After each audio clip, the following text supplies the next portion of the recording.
dealing with the heaviest hitters, you know, the heaviest hitters, you know, of San Francisco history and lineage, you know. And man, he was, you know, he came in riding in on a pale white horse, you know what I'm saying? Fire, yeah. Killing things, you know. So it's just like, oh man, real ones can do it, you know. And where were you in downtown San Francisco? This was the San Francisco National Poetry Festival. Oh, and I was reading with, I think that day it was me, Jack Hirschman, Okay. Dottie Payne, I think, read, and then there's a few others. Some guy from Germany, I can't remember his name right now. And Amiri Baraka. Well, you were there. Way to name drop. Way to name drop. I was like trying to say that's the end. No, I ended up doing 2 readings during the festival. One was with all the people there, and then the other one was at I think the Emerald, Green Emerald, something like that, or the Emerald Cat. I don't know.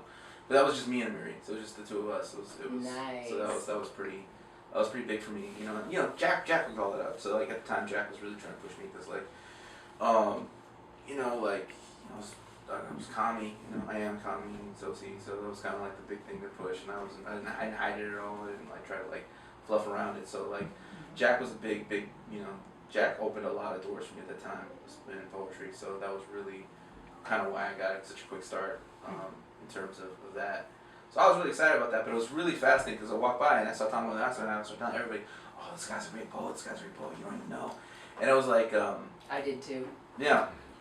And I was like, it was kind of like, but for a while I was like, I thought about Tongo, and I would like, when I was starting to like go around the country and do shows, people asked who's your favorite poet, I was like, well, it's Tongo Eisen-Martin, and I would show them videos, stuff like that.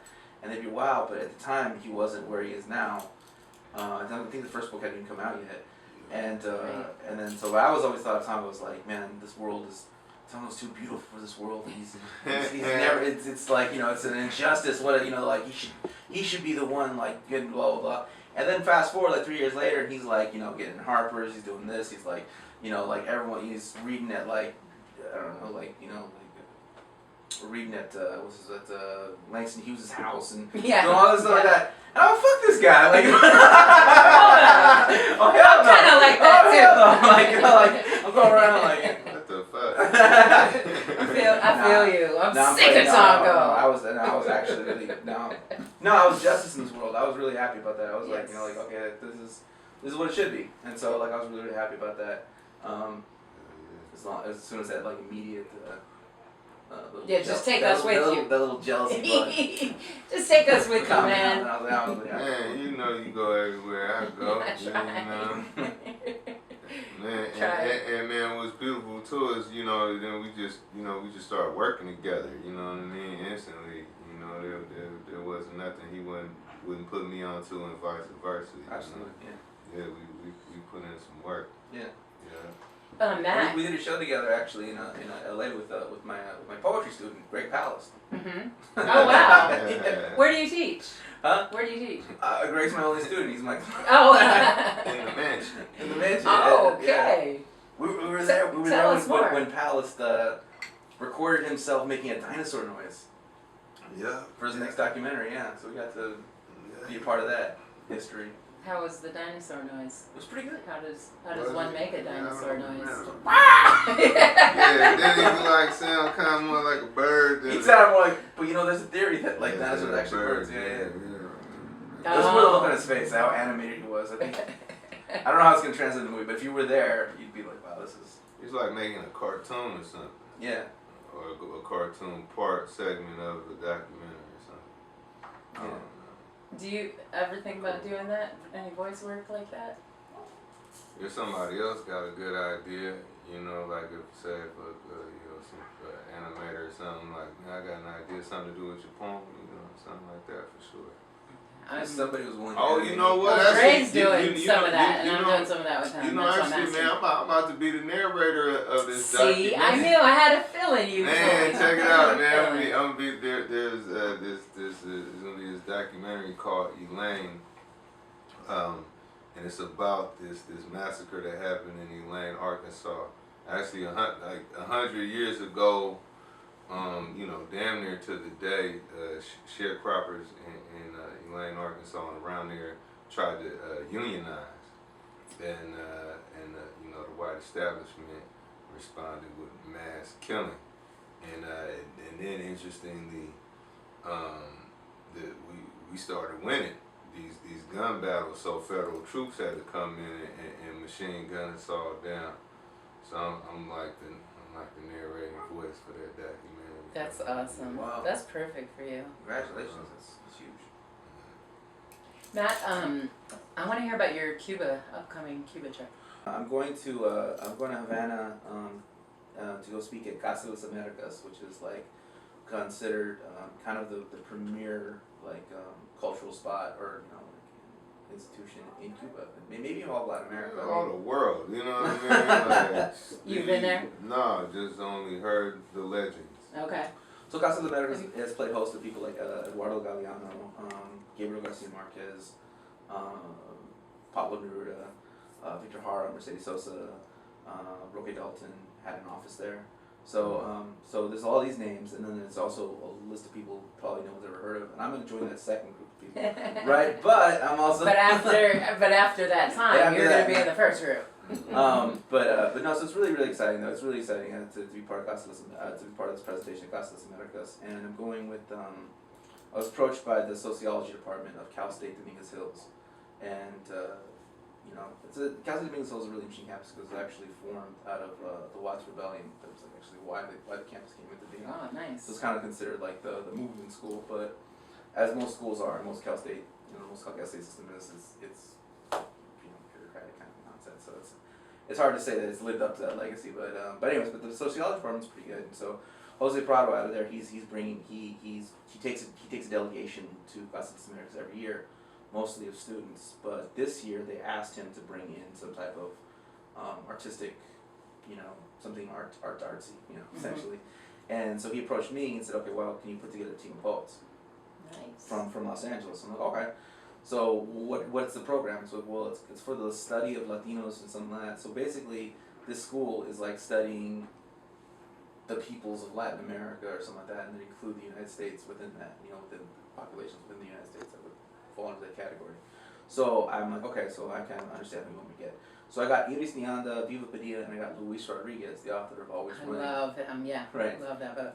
So I'm really excited to join myself and to put together a team. And I decided that we should make a documentary about it. So then I've been working with John Cantu, who's a filmmaker, to put together a film on this. So me, Prado, and Cantu have been filming all these people based on the questions that Prado's asking. So that's really exciting. I'm starting to work more with Jose Prado, the sociology professor over at Cal State Dominguez Hills.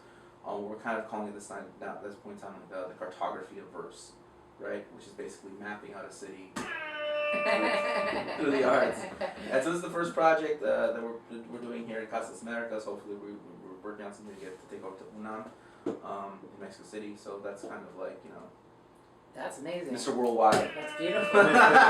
Take over the world. Yeah. So that's kind of that's what that project's about. Nice. And you're reading at some colleges coming up soon. What's your year looking like going forward? I've been seeing you posting lots of plans. Yeah, I just did Mount Sac. I did 2 days at Mount Sac. Now I'm going to Mount Santo College. Then I got when I get back, I'm leaving the Bay to the University of New Mexico. Then I'm doing University of Western Idaho. Then I'm doing Otis School of Design, and then I'm doing UCLA, and then I go to Cuba. And I think that's it for now. So I'm still booking colleges as we speak. That's great. Talks with Cornell, so hopefully that goes through. Ooh, nice. So where should people look for you so they can find dates and times and how to? It's on my Facebook page. I mean, you just look me up on Facebook. I need to update my website and to really kind of like keep the calendar going. Well, I found you easily on YouTube and on Facebook, so people should be able to do that. Matt Sedillo. Yeah. And with an S. Yes. To find out where they can catch you because they should. Yeah. And also, I want you to spit a little something for us today. Who wants to do that first? Go ahead and spit your bars, man. All right. I'll let you come back if you think this like, you know what I mean? Y'all can start a cipher if you want to. Oh, the rich. Well, they're not like you and me. They see an opportunity and they grab it. Reach for the stars and they put them in their pocket. Company stays in the red, but they're backed by the government. Store the public dime into lines of pure profit, research and development. The rich, wow, they're a different breed.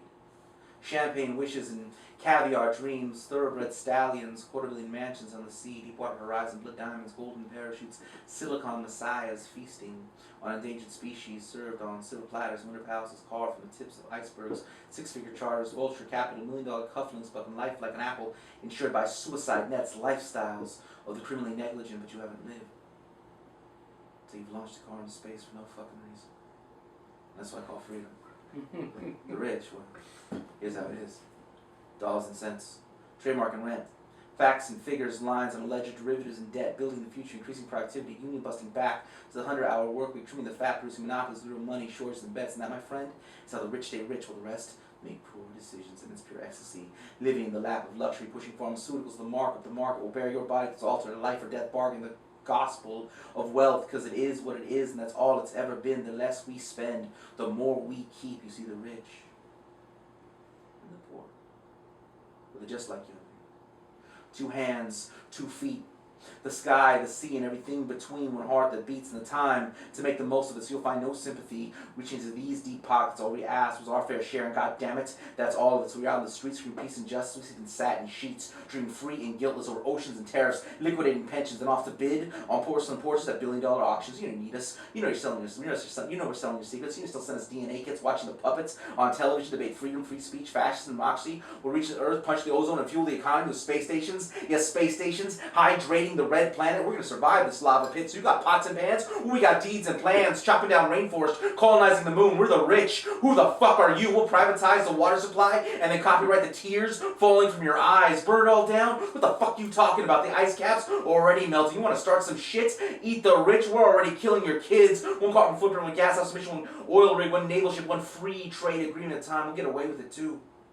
Nothing we say or do is ever held against us. Haven't you been paying attention? We're rich. I think I was loud enough for those in the back, right? Break All that thing. Break the hype button. Yes, thank you for that. Broke the button. I was trying to.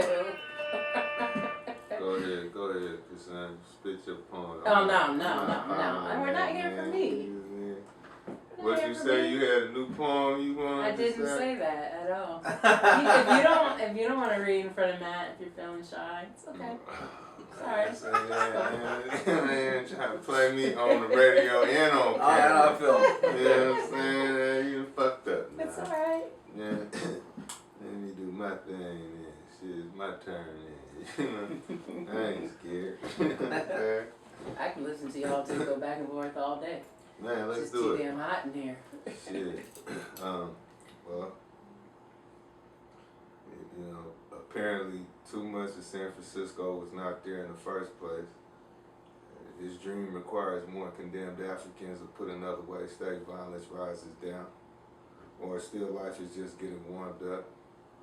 Or army life is looking for a new church and ignored all other suggestions. Or folktale writers have not made up their minds as to who's going to be their friend. You know, this is the worst downtown yet. And I've borrowed a cigarette everywhere.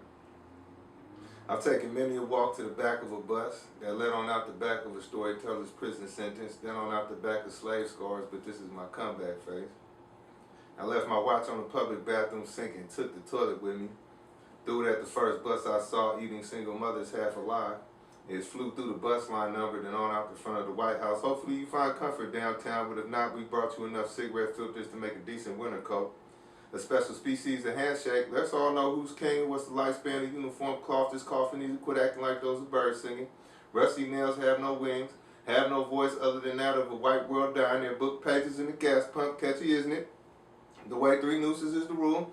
Or the way potato sack masks go so well with radio calls, or the way condemned Africans fought their way back to the ocean only to find waves made in 1920s, burnt up piano parts, European backdoor deals, and red flowers for widows who spend all day in the sun mumbling in San Francisco. Red flowers, but what's the color of a doctor visit? There are book titles in the streets. Shit, book titles like hero, you make a better zero. Or, hey, first cold lady, the president is dead. Or, pay me back in children. Or, they hung up their bodies in their own museums and other book titles pulled from a drum solo. Run here, hero. Lock the hiding place. All the bullets in 10 precincts know where to go. It's no heaven nor any other good idea in the sky. Politics means that people did it and people do it. Understand that when in San Francisco and other places that was never really there. I bet this ocean thinks it's an ocean, but it's not. It's just 60 Mission Street. All know who's king. King of thin things. You know, like America, I'm proud to deserve to die. I'm going to eat my dinner extra slow tonight in this police state candy dispenser you all call a neighborhood. No set of manners goes unpunished. Never mind the murderers insomnia or the tea kettle preparing everyone for police sirens. I'm off to make a church bell out of a bank window. Kitchens meant more to the masses back in the day, and before that we had no enemy. Somewhere in America the prison bus is running on time. You're going to lose your job before a revolution hits. Somewhere I won't be home for breakfast. Everyone out here now knows my name and I won't be turned against for at least 4 months. The cop in the picket line is a hard-working rookie. The sign in my hands is getting more and more laughs. It says the picket line got cops in it. I can take care of those windows for you if you want, but someone else got to go inside your gas tank. It was clear to me that rich people had talked too much this year. Hey, why don't you go ahead and throw down that marble park bench everyone's looking up at, you know? Get the Romans out of your mind. It may be a good night's sleep would have changed the last 20 years of my life playing instruments like punching the wall. What would you have me do? Replace the population, give brotherhood back to the winter, stop smoking cigarettes with the barely dead. You know they listen in on the Sabbath. Police called the police on me. There was a white candlestick beneath my detention. I ruined the soup again, thought the judge, as he took off his pilgrim robe behind the white people's door and more. I didn't get lucky. I got what was coming to me, he toast. Hey, find me back, the man said. Of course, to himself, washing windows with a will to live. 10 count on his left shoulder, enjoying the bright, brand new blight with all party goers, both supernatural and supernaturally down earth. What is this elevator traveling side to side? Like 1,000 bitter Polaroid pictures, man, that you actually try to eat. All the furniture on this street nailed to the cement. Cheap furniture, but we have commitment. This morning, an essay opens a conversation between enemies. Why? Because you control every grain of processed sugar between here and the poor man's border. Because in the 10 count on my left shoulder, I can hear the engines of deindustrialization. Bro, you should get in a painting, you know. Tell lies more deeply. And this month, I'm rooting for the trader. Carting cement to my pillow. Here we will build. I'm high again. Not talking much. Hey, why don't you climb up the organ pipe to our apartment floor? I'm high again. Calling everything church. Singing along to a courtyard. Thanks to a horn player's holy pastime. Now I'm just putting a real jacket on it. You know, talk about a real 5 years. Keep memories like these in the pocket next to the tow receipt. You know that man lost a wager with the God of good causes? I mean, stood up for himself a little too late. Shit, maybe too early. I can still see 20 angles of his jaw zigzagging through the cold world of deindustrialization, and there's an art to it. I will tell my closest friends one day.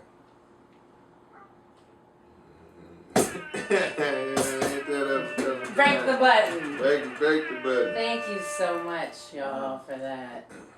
Yeah, wow. Is every time you hear Tongo, that's what's up. Yeah. Encourage people to look for freedomforimmigrants.org.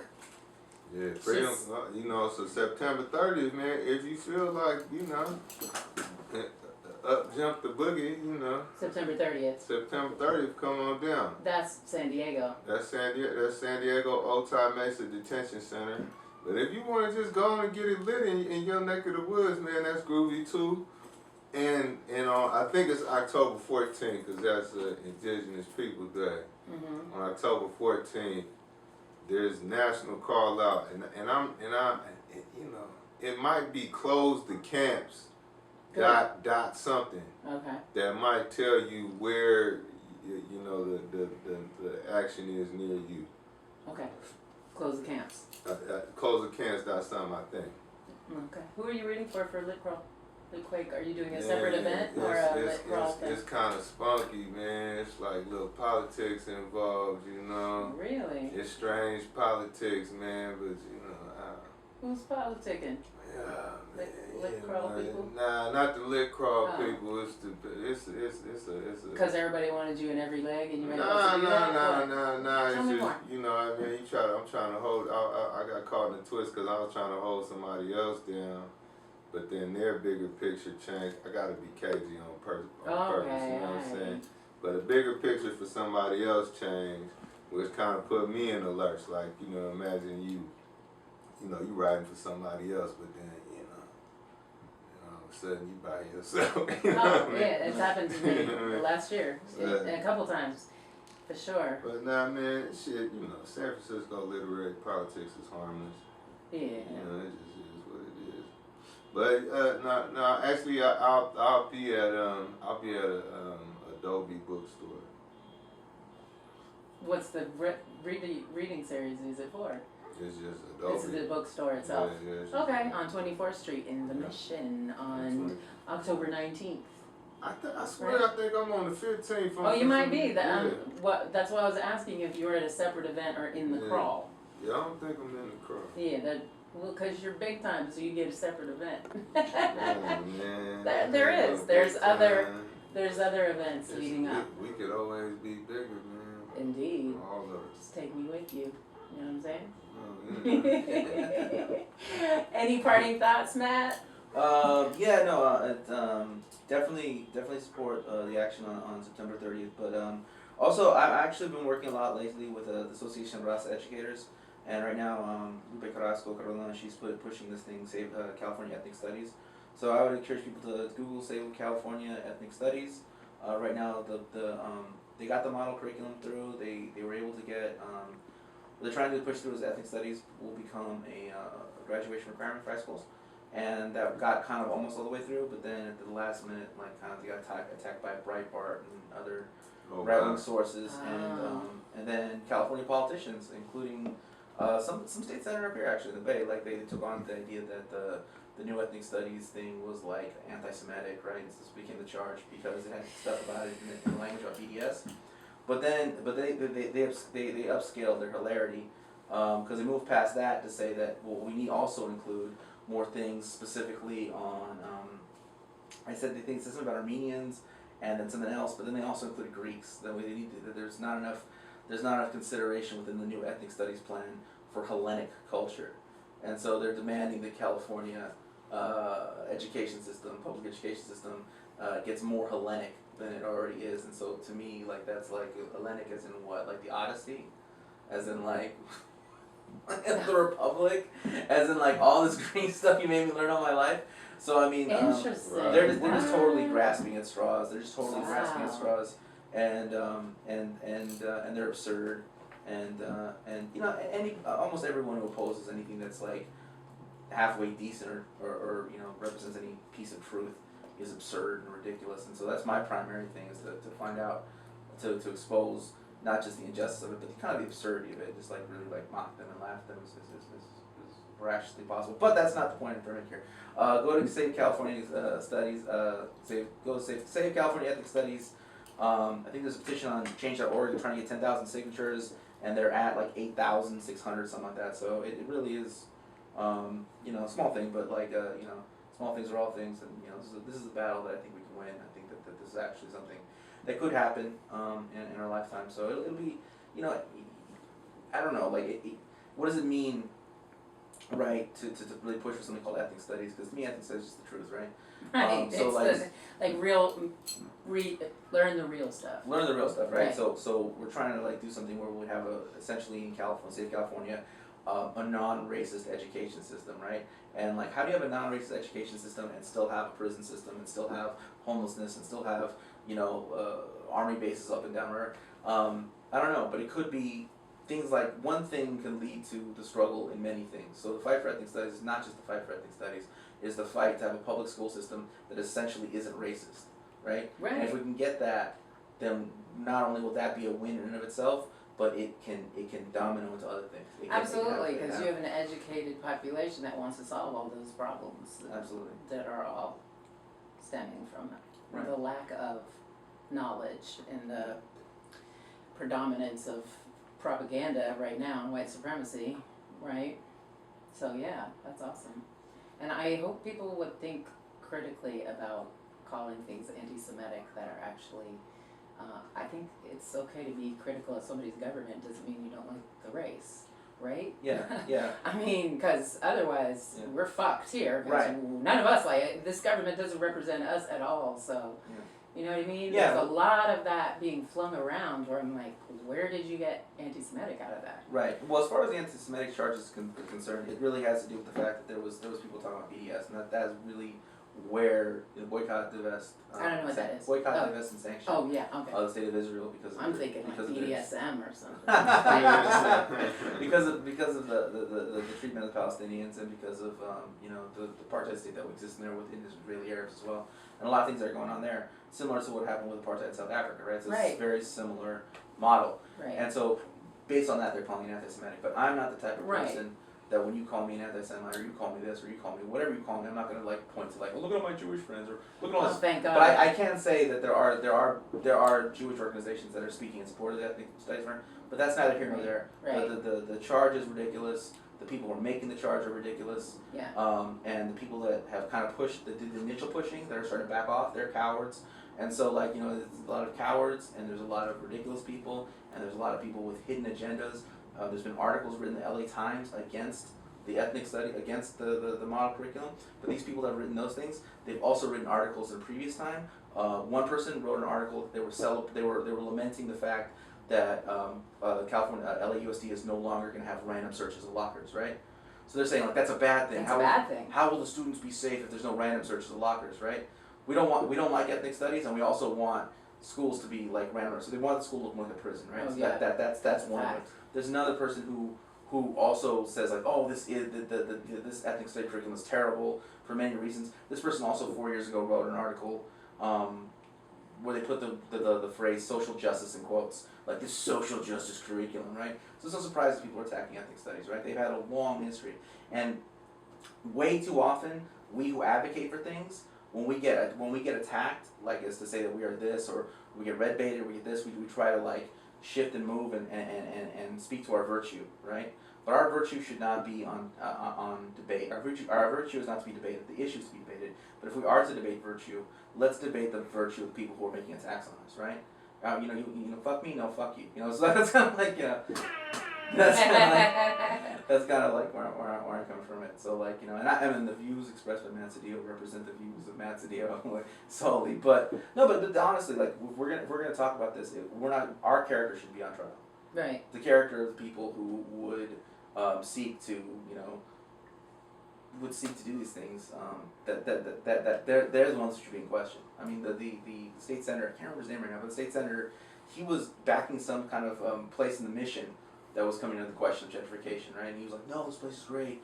Like, how dare you say it's a gentrifying thing, right? So I feel like this person is an agent of gentrification, and not just the gentrification of the present, but the gentrification of the past. So that we continue to gentrify the future. So like that's what we're looking at here. So I take the attacks seriously in terms of like their possible effect, but I don't take them seriously in terms of their content. It's ridiculous. They're ridiculous. Mm-hmm. You said I'm not on my job. Nah, you on your job. I was gonna take us out unless y'all have more thoughts. I want to get us out of this hot room and get y'all to some hot food. I think that's necessary. We appreciate you. Yes. It's necessary. But shout out to 75 Girls Records, Andre Nicotina, Cody Long, Matt Sedillo, Tongo Eisen-Martin. Thanks for coming through, and thanks for spitting something for us today. Really appreciate you both.